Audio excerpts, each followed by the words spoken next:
Ya está en la línea telefónica Gerardo Fernández Noroña. Gerardo, buenas tardes. ¿Qué tal, Julio? Buenas tardes a tu auditorio. Gracias, Gerardo, muy amable. Gerardo, ayer anunciaste la propuesta, la intención de juntar el número de firmas suficientes para convocar a consulta popular sobre el tema de juicio a los expresidentes de la República. ¿Cómo va este asunto? ¿Cómo sería? ¿Qué es lo que se busca, Gerardo?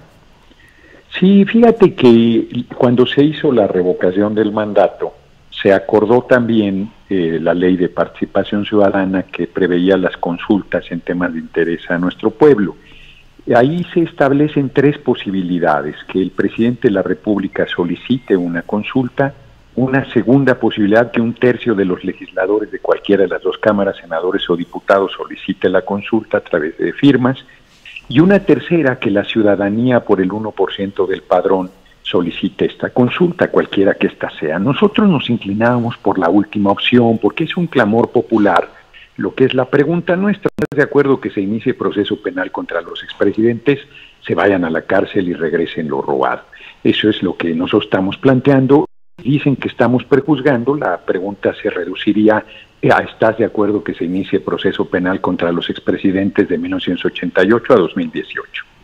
Pero el 15 de septiembre termina el plazo, debimos haber iniciado el año pasado.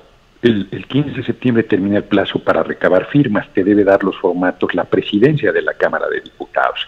Entonces vamos a optar por que sean los legisladores y legisladoras del movimiento quienes soliciten la consulta, pero de todos modos vamos a hacer una campaña nacional de recolección de firmas de ciudadanos para que se vea claro que no es una venganza política, que no es una ocurrencia, que no es una persecución, sino que es una exigencia popular que este proceso se lleve a cabo. De hecho, ayer que anunciamos esta convocatoria a la consulta, las muestras de respaldo que hemos recibido son impresionantes. La gente está muy agraviada y sí quiere que los expresidentes se vayan a la cárcel y regresen lo robado. Entonces, este es en esencia el planteamiento que ayer anunciamos, que yo quería haberlo anunciado desde varias semanas antes, pero mi interés era que el PT acompañara la iniciativa y afortunadamente lo estamos haciendo a nombre de la fracción del Partido del Trabajo. 166 diputados necesitarían, 167, para que procediera esta solicitud desde una de las cámaras.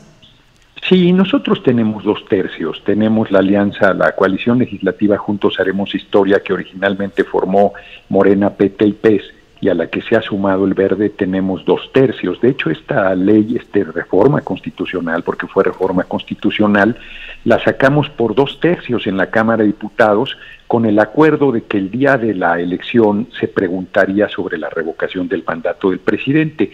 Como en el Senado no tenemos 2/3, el Senado planteó hasta marzo de 2022 la revocación del mandato, pero sí se prevé que la consulta se haga el día de la elección. Este es un dato muy importante. En las próximas elecciones federales, donde se elegirán 15 gobernadores, se renovarán los 500 diputados y diputadas federales, un número muy importante de congresos estatales y un número muy importante de alcaldías.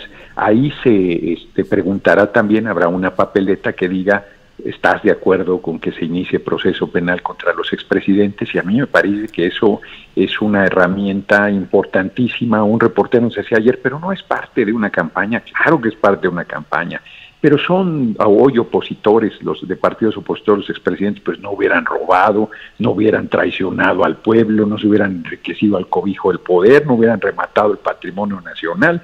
Es ellos solitos. Y ahora con lo de Odebrecht y con la detención primero de García Luna y ahora la búsqueda de Chaparro y de Cárdenas Palomino, pues están abiertas las puertas de la cárcel tanto para Peña como para Calderón, pero es para nosotros muy importante que quede claro que el pueblo respalda esta exigencia. Gerardo, dices que se tiene mayoría para apoyar esta propuesta de consulta respecto a los expresidentes, pero estás incluyendo en esa mayoría a Morena, y Morena finalmente pues no se sabe si va a apoyar este tipo de propuesta o no, y si va a estar incluso en consonancia. No. ¿Sí la va a apoyar? Sí la va a apoyar, es claro. El compañero presidente inclusive ha dicho: pues se debe consultar, que por él se le daría vuelta la hoja, pues que va a ser un conflicto y una tensión muy fuerte, pero evidentemente Morena va a apoyar esta iniciativa. Yo no tengo ninguna duda, hombre, pues es un clamor popular, sería un despropósito que los legisladoras de Morena pues no apoyaran este tema. Es como también el asunto de la ¿cómo se llama? Te pregunto porque Morena es el partido del presidente y el presidente dice que él no está de acuerdo con que se procese o se abra este juicio. No, es un matiz. Él dice que si el pueblo lo exige, entonces efectivamente se debe llevar a cabo. Y la consulta pues hay que hacerla, pues ahí es donde el pueblo determinará si está de acuerdo o no. Nadie se va a oponer, ni el compañero presidente ni nadie se va a oponer a que se haga esa consulta, pues ese es el aspecto fundamental. Gerardo, no me quedó claro, no se busca el que haya la suscripción popular a esta demanda, es decir, el 1% del total de los ciudadanos con derecho a decidir. ¿Por qué razón? ¿Porque los formatos no están disponibles? Sí, porque debimos haber empezado desde septiembre del año pasado para reunir el 1.800.000 firmas de los ciudadanos, pero de todos modos las vamos a recabar, vamos a hacer una cosa híbrida, recabar las firmas de los legisladores y legisladoras. De hecho ya varios compañeros de Morena me han buscado para decirme, no hombre, yo me apunto y además ayudo a recabar firmas. Y por otro lado, recabaremos las firmas de la ciudadanía, aunque ya no será necesario, pero nosotros de todos modos queremos hacerlo para demostrar que hay un respaldo popular a esta determinación. Es decir, quienes busquen cualquier tipo de consulta popular tienen de plazo hasta este 15 de septiembre para conseguir 1.800.000 firmas para cualquier tema.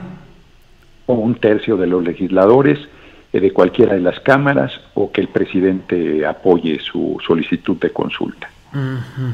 Bueno, pues y claro que los partidos de oposición van a decir que tratar de meter el tema de esta consulta en la elección de julio de 2021 pues es alterar, digamos, el escenario electoral que ellos desearían.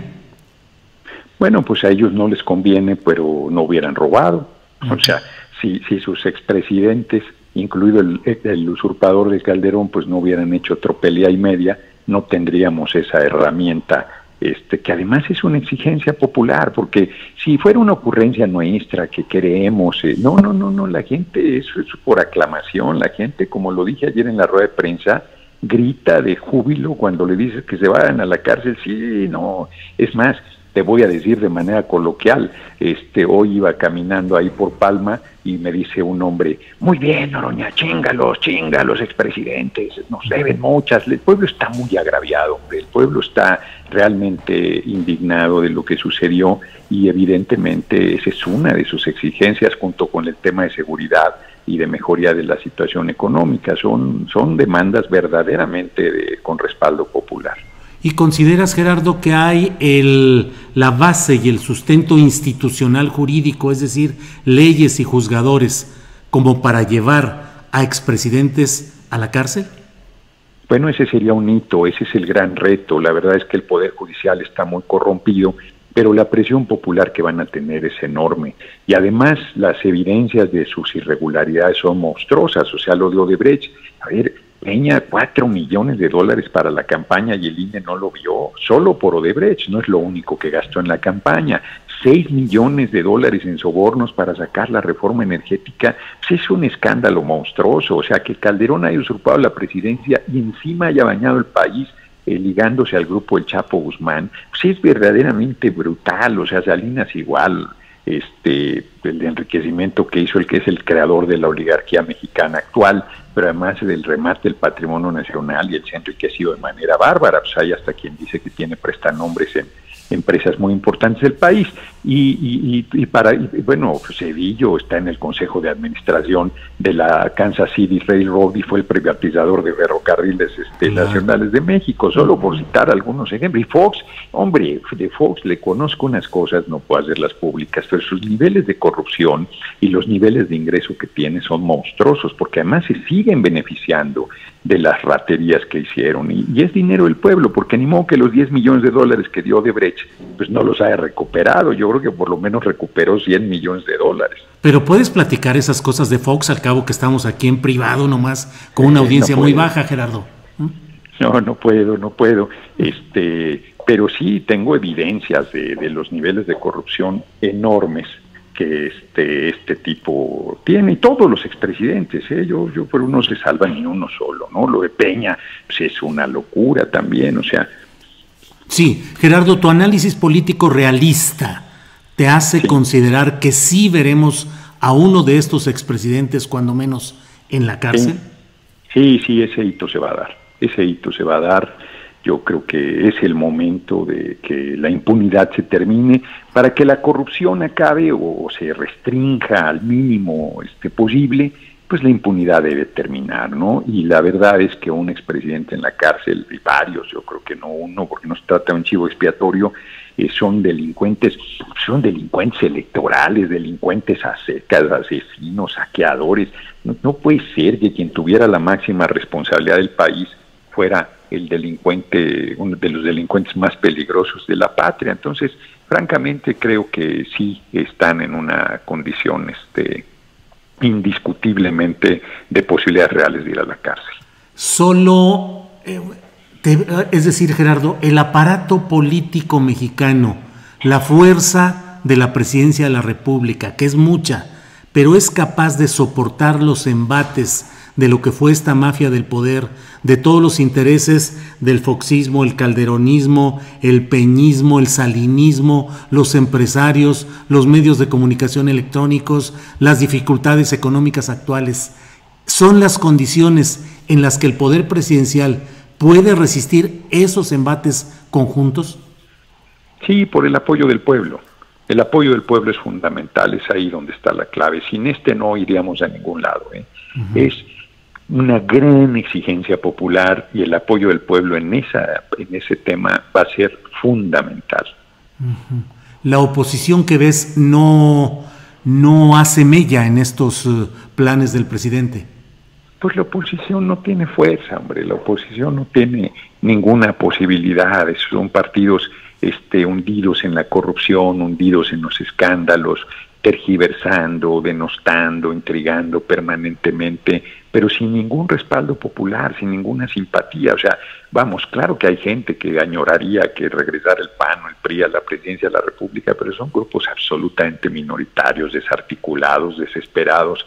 Y bueno, ¿y quién es el líder de la oposición? Hoy Marco Cortés, dirigente de Acción Nacional, salió a decir, no, pues si Calderón hace mucho que ya no está en el PAN, pues sí, nada más que se le olvida el pequeño detalle que usurpó la presidencia cuando era panista, fue candidato de Acción Nacional a la presidencia, cometió todas sus tropelías siendo un militante de Acción Nacional. O sea, ese deslinde es una desvergüenza, y es una confesión de los crímenes que Calderón ha realizado. Gerardo, va cambiando un poco de tema. ¿Cómo va la posibilidad de presidir la mesa directiva de la Cámara de Diputados? Yo francamente creo que va muy bien. O sea, yo insisto que es una decisión. Primero, tenemos más diputados ya que el PRI. Ya definitivamente.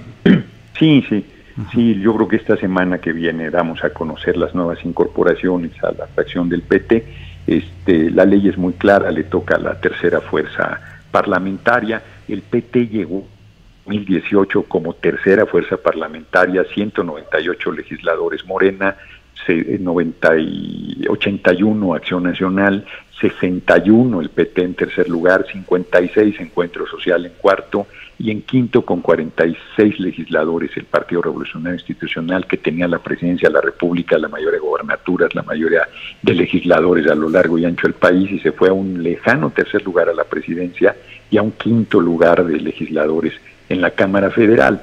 Pero la determinación de apoyar a Morena para que tuviera la Junta de Coordinación Política 3 años generó un tránsito de legisladores del PT y del PES hacia Morena. Hoy el PT está recuperando su condición de tercera fuerza parlamentaria. La dirección del PT debe determinar quién va a hacer la propuesta del Partido del Trabajo.